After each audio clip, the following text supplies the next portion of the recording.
Já lançou à tarde a entrega oficial de presupuesto supletório para 2014 na oficina de governador, sendo que anualmente o Mr. Hassi entrega de sangue para Hassi ajuste necessário para a área corrente e assim a cobertura gasto com o Mr. Hassi de área em questão. Pero a área aqui Mr. inclui também recomendação de rapport de CFT, maneira que a beita indica Mr. absorver a recomendação aqui de presupuesto supletório de 2014 mês.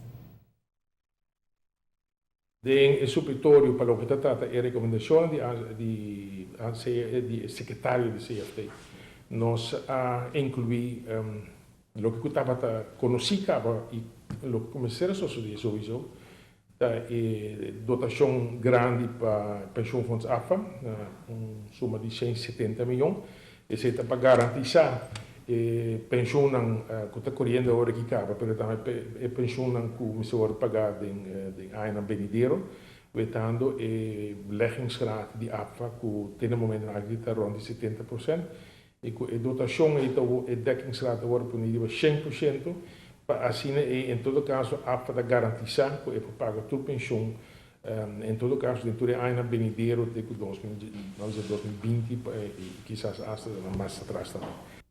A situação de AZV também está ponto importante que tem atenção de mandatário. Health Tax está em seu trajeto legislativo e não está formalizado ainda.